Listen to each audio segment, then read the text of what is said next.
हमारे बीच में हमारे वर्ती रमन भल्ला जी, हमारे साबका मंत्री और शहर के हमारे अध्यक्ष जम्मू बिहार के हमारे अध्यक्ष सुंदर जी, गुप्ता जी हमारे मीडिया कोऑर्डिनेटर, हमारे आज सुबह 1.5 घंटा हमारे पीसीसी अध्यक्ष साहब और भल्ला जी, तमाम जिला अध्यक्ष जम्मू और कश्मीर के, उनके साथ वर्चुअल मोड में मीटिंग हुई है। जो हमारे पीसीसी के ऑब्जर्वर हैं जिला मुख्य जिलों के, उनके साथ विस्तार से चर्चा हुई है। जो देश विदेश में जो हालात बने, जैसे आप जानते हैं कि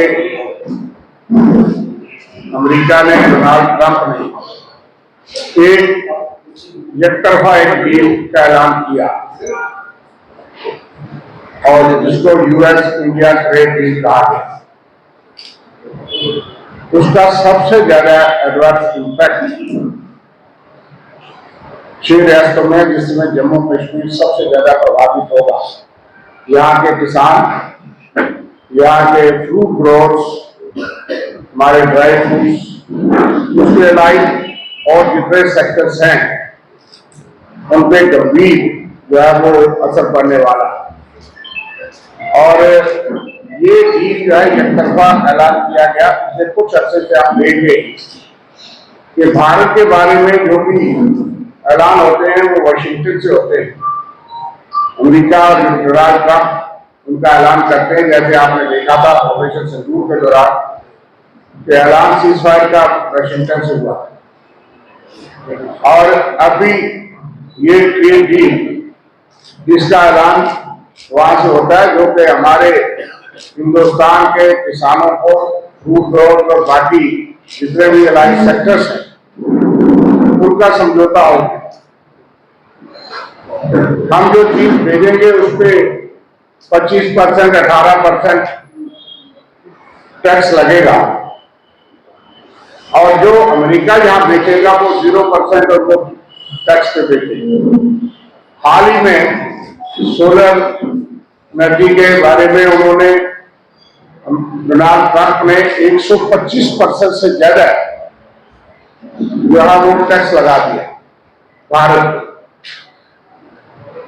और ये बड़ी अचंभे की बात है कि हमारे फैसले, हम एक सॉवरेन और मजबूत शक्ति हैं, कहने को तो हम विश्व गुरु का आधार लाते हैं, लेकिन फैसले वहां से हो रहे।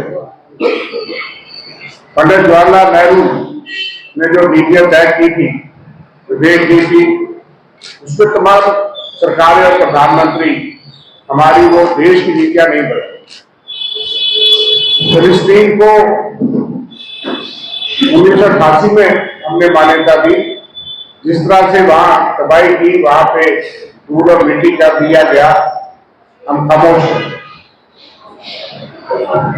ईरान पे हमले से 2 दिन पहले हमारे प्रधानमंत्री जाके इजराइल पे बैठते हैं, और क्या उनकी बातचीत हुई इजराइल के हेड ऑफ स्टेट नेतन्याहू से, वो जरा बताएं। और जिस तरह से ईरान पे एक सॉवरेन कंट्री, हमारी तो नीति ये नहीं है कि भाई किसी भी आजाद मुल्क पे इस तरह से हमले, इंटरनेशनल नॉर्म की वायलेशन करते हुए हमले किए गए। और वहां के राष्ट्रीय अध्यक्ष और सुप्रीम धार्मिक नेता भी थे, उनसे सारी दुनिया कंडेम कर रही है, अफसोस जता रही है, लेकिन हमारे प्रधानमंत्री खामोश है। जबकि ईरान का हिंदुस्तान का रिश्ता बहुत पुराना है। मैं आपको याद दिला दूं कि जब जब संकट आया, ईरान ने भारत का साथ दिया। यूएनओ में जब भी कश्मीर मसले पे रेजोल्यूशन पेश करने की प्रयास करता था पाकिस्तान, ईरान हमारा साथ देता। 1994 में भी एक गंभीर प्रयास किया गया पाकिस्तान द्वारा कश्मीर मसले पे, और सारा जो है इस्लामिक वर्ल्ड की तरफ से उनको साथ मिला। उस वक्त के प्रधानमंत्री पीवी नरसिम्हा राव जी ने गुप्त तरीके से दिनेश सिंह जी हमारे विदेश मंत्री थे, वो बीमार भी थे, वो गए और ईरान से मिले और उनसे आग्रह किया कि इस रेजोल्यूशन को आप फेल करो, और ईरान ने आश्वस्त किया और ईरान ने उसका हमारा साथ दिया और पाकिस्तान कश्मीर पे रेजोल्यूशन लाने में कामयाब नहीं।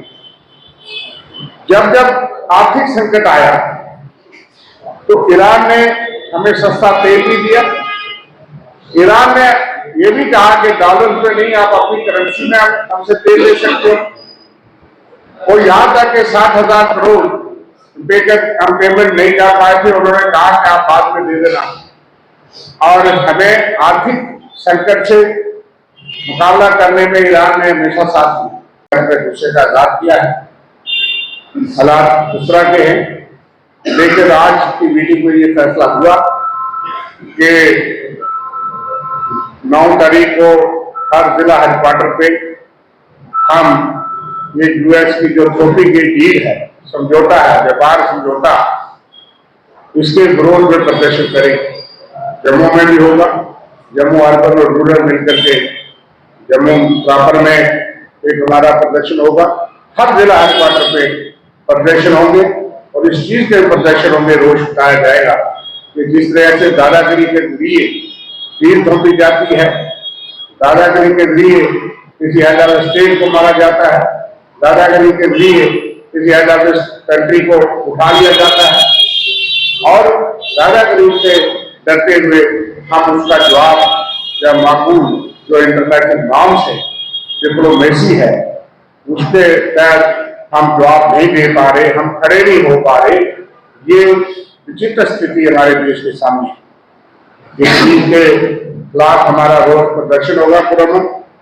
हम तमाम डिस्ट्रिक्ट एडमिनिस्ट्रेशन से उनसे कहेंगे कि ये पुरअमन रोष प्रदर्शन है। कई जगह पे हमारे साथियों को या इस सामान्य हालात में भी अपना रोष प्रदर्शन करने के लिए इजाजत नहीं दी जाती। ये किस किस्म की डेमोक्रेसी है? पहले भी हमने देखा कि हमें राष्ट्रीय अध्यक्ष को उठा लिया गया, और कभी मनमोहन सिंह के सामने शायद प्लस प्रदर्शन हो तो कभी आपने सुना कि किसी को जेलों में बंद कर दिया गया, वो भी प्रधानमंत्री। लेकिन आज अगर कहीं यूएस डील के खिलाफ पुरअमन प्रदर्शन किया गया तो आपने देखा कि जमहूरियत नाम की चीज कहाँ है। आखिरकार जुडिशरी कहीं ना कहीं इंटरवीन करती है और जो है वो थोड़ा सा जमहूरियत की सांस ले पाते हैं। तो इसलिए उस जमहूरियत का इस्तेमाल करते हुए हम महात्मा गांधी की वो पार्टी है जिन्होंने अंग्रेजों के खिलाफ अपने देश की गुरबत को दिखाते हुए आज नंगा हमारा फकीर जो है उसने अंग्रेजों को भगा दिया। अंग्रेजों के जो उस वक्त के महाराजा थे उनके सामने वो स्थिति में पेश होने का वहां ड्रेस कोड होता है कि उन्होंने कहा कि मेरे देश के वस्त्र आपने चुरा लिए। ये इंतजार होता है अपने रोष का, अपने गुस्से का, अपने हालात का। तो आज तो हमारे अपने देश की सरकार है, लोगों ने चुनी है, चाहे जिस तरह से भी है, लेकिन वो इस तरह का प्रदर्शन कर रहे हैं कि जमहूरियत का एक त्योहार बन रहा है। हम largest democracy of the world कहलाते हैं भारत का। तो इन मुद्दों पे हमारा ये आह्वान है, आपके माध्यम से पार्टी का ये फैसला है, और 9 तारीख के लिए हम आपको भी दरख्वास्त करेंगे कि हम यहाँ पुरअमन प्रदर्शन या उसका करेंगे, और इन मुद्दों को लेकर के हमारा प्रदर्शन रहेगा। और आप देख रहे हैं कि जो यूएस जीत भी हुई है और जिस तरह के हालात अमेरिका ने बनाए हैं उसका सीधा असर जो है वो हमारे पर पड़ रहा है। कई चीजों के दाम जो है गिर गए और कई चीजों के दाम बढ़ा दिए गए। गैस सिलेंडर रातों रात 4 रुपये डोमेस्टिक सिलेंडर, कितनी महंगाई, उसका सारा असर हमारे पे। और बड़े दुर्भाग्य की और चंबे की बात है कि अमेरिका ऐलान करता है कि 30 दिन के लिए आप रशिया से तेल ले सकते हो।